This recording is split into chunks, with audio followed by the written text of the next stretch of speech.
Yes, hello. Namaste, that is the Indian greeting.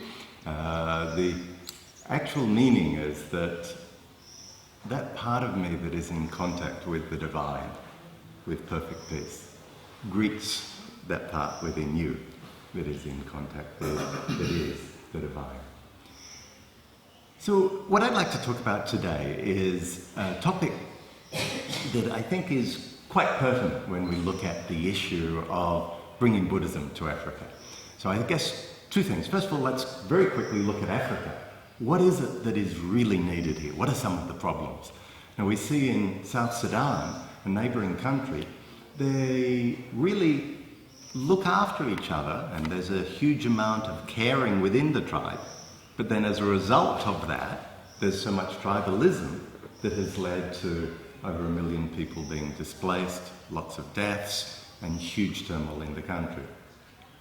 When we look at leadership, we see that people are very good at looking after their own, but not necessarily good at looking after everyone. And so what is really needed in Africa is for leaders to extend their consciousness, extend their awareness, and to become more loving. When we look at religions, it was mentioned today, we have someone here who is a teacher of comparative religions at school. And certainly, much as you have all come to the first Buddhist temple that has been set up by an African, a question that many people will have is, well, hold on, this is a country that's primarily Buddhist and Muslim, a continent that largely is Christian and Muslim. Why introduce another religion? Why compete? And yet we have heard from Bhante, he's not interested in converting people. He's not interested in competing. One of the things that is great about Buddhism is that it is a psychology, a teaching about how to be wiser, how to be happier, how to be more loving. And so one can definitely be a Christian who uses Buddhist understandings, a Muslim who is using Buddhist understandings. So Muhammad, when he got his first revelation from the Archangel Gabriel, he was in a cave meditating.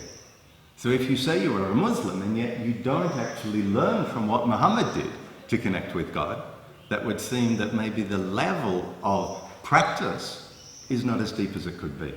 And indeed, within Islam as well, it makes it very clear that Christ was a prophet and that you shouldn't put the prophets at different levels, which means that if you have read the Hadith and if you read the Quran, if you're interested in learning about the prophet, that you also need to learn about Christ.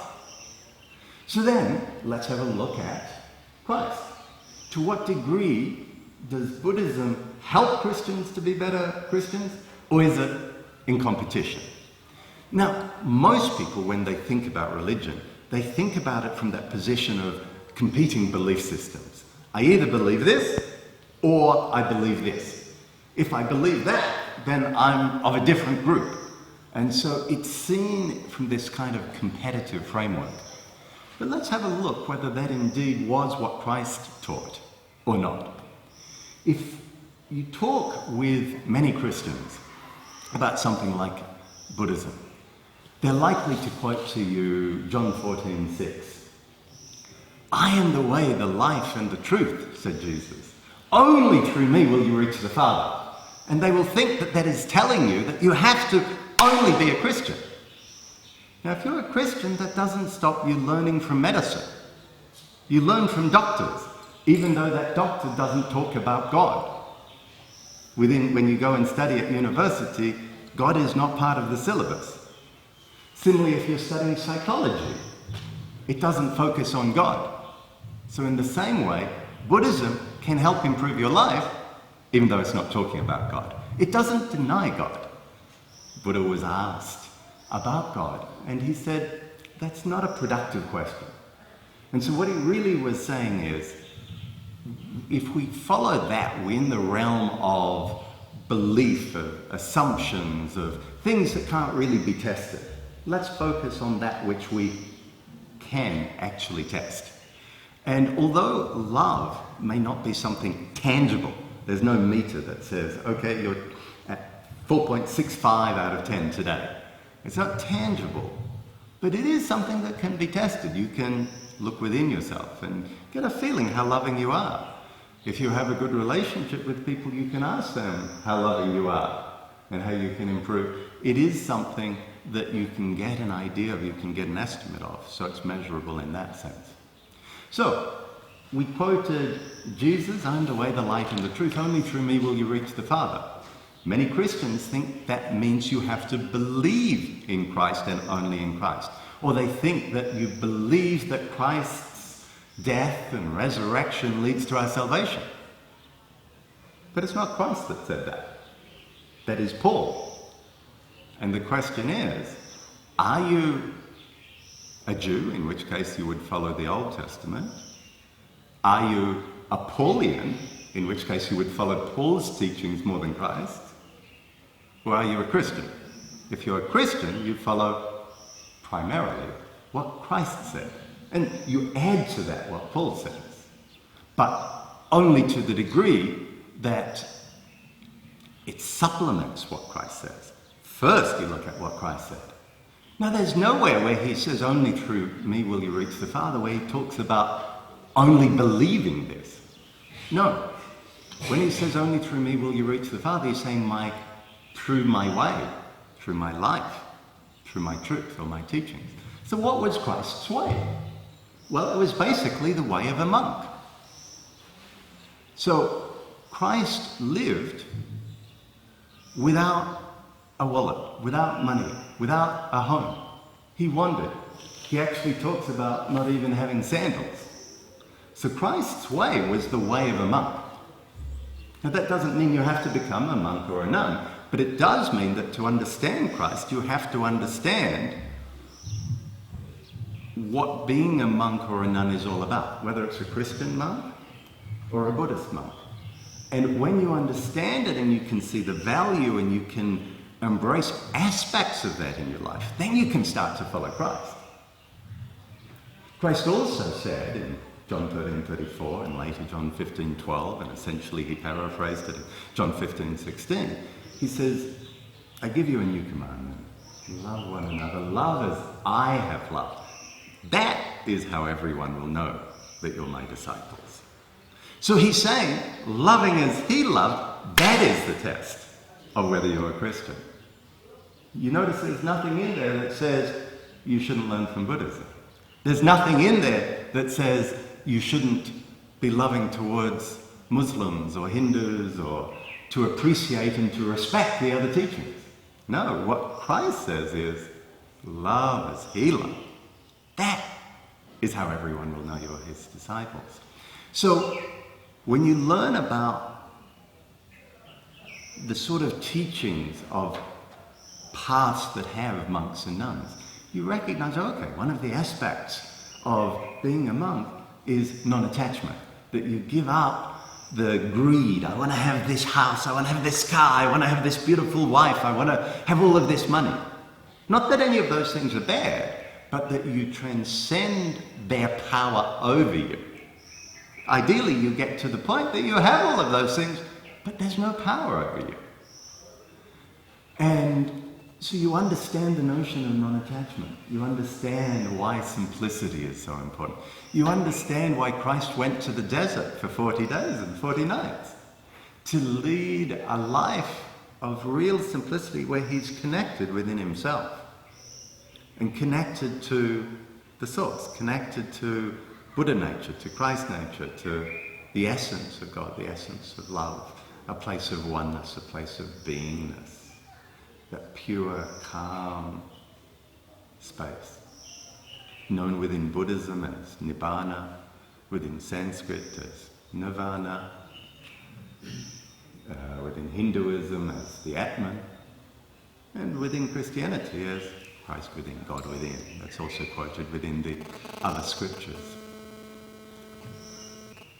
So if you understand why Christ went to the desert for 40 days and 40 nights, he didn't go there to do work, physical work. He didn't go there to get a suntan. He went there to meditate, to connect. And so that is also then something that we can do. What else did Christ do? What was his way? What was his life? Well, his life, when you read about it in the Gospels, is a consistent one of embracing people that are different, embracing people who are persecuted, who are looked down on. And one of the interesting things when it comes to religion is to have a look at how he dealt with people of other religions. He said to be like the Roman centurion. He said he showed great respect for his first missionary, who was a lady with 5 husbands, who was a Samaritan. Every time he gives an example of someone to follow, you find it's normally someone of another religion. His life was one that was about loving, about the inner growth. And what were his teachings about? When you look at the core teachings of Christ, not the core teachings of other people about Christ, but the core teachings of Christ, every single time it comes down to love. That is what he says leads to our salvation, not belief. That is the greatest commandment. In Matthew 22, Mark 12, Luke 10, he talks about the greatest commandments. He says to love God, but he adds his own unique teaching, which is clearly of great importance, where he takes part of one verse buried in Deuteronomy, and that is to love your neighbour as yourself. So when we accept that love is at the core, love is at the core of Christianity, love is at the core of what will help Africa to develop, then we have to ask, how do we develop that love in ourselves? And this is one of the things that Buddhism can truly help anyone, whether he or she is an atheist, whether he's an agnostic, whether he's a Christian. To merely say you want to be loving, that is not enough. One must recognize what are the things that get in the way of love. How does one transcend those? How does one become more loving? And when you really deal with that as a strong commitment, really seeking to become more loving, and love includes embracing, opening, respecting.